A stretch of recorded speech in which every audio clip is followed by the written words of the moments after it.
നമസ്തേ.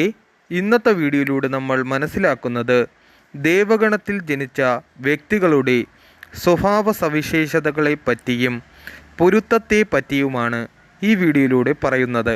27 നക്ഷത്രക്കാരെ 3 ഗണങ്ങളായി തരംതിരിക്കുന്നു.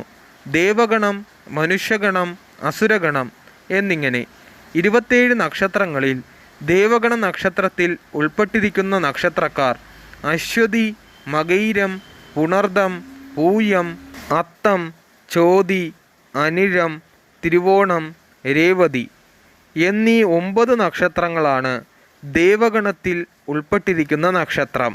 സ്ത്രീയുടെയും പുരുഷന്മാരുടെയും ഗണമൊന്നായാൽ ഏറ്റവും ഉത്തമമാകുന്നു. ദേവഗണത്തിൽ ജനിച്ച പുരുഷന് മനുഷ്യഗണത്തിൽ ജനിച്ച സ്ത്രീ ഉത്തമമാകുന്നു. മനുഷ്യഗണത്തിൽ ജനിച്ച പുരുഷന് ദേവഗണത്തിൽ ജനിച്ച സ്ത്രീ അശുഭമാകുന്നു. അസുരഗണത്തിൽ ജനിച്ച സ്ത്രീയെ ദേവഗണത്തിലും മനുഷ്യഗണത്തിലും ജനിച്ച പുരുഷന്മാർ വർജിക്കണം. ദേവഗണത്തിൽ ജനിച്ച ഒരു വ്യക്തിയുടെ സ്വഭാവ ഗുണങ്ങൾ എന്തൊക്കെയാണെന്ന് മനസ്സിലാക്കാം. ദേവഗണത്തിൽ ജനിച്ച നക്ഷത്രക്കാർ വളരെ സന്തോഷത്തോടുകൂടി പെരുമാറുന്നവരും എല്ലാവർക്കും സഹായികളായി കൂടെ നിൽക്കുന്നവരും ഏതു കാര്യത്തിലും മുന്നിട്ട് നിൽക്കുന്നവനും കൂടെയുള്ളവരെ സഹായിക്കുന്നവരുമാണ്. അതിയായ ദൈവവിശ്വാസികളും മനുഷ്യനെയും മൃഗങ്ങളെയും മറ്റു ജന്തുക്കളെയും ഒരുപോലെ സ്നേഹിക്കുവാനുള്ള മനസ്സുള്ളവരുമാണ് ഇവർ. ഏത് പ്രശ്നത്തെയും പെട്ടെന്ന് പരിഹരിക്കുവാനുള്ള കഴിവ് ഇവർക്ക് ഒരു ദൈവാനുഗ്രഹമാണ്. ഏത് കാര്യങ്ങൾ ഏറ്റെടുത്താലും അത് വളരെ ഭംഗിയായി ചെയ്തു തീർക്കുന്നവരുമാണ്.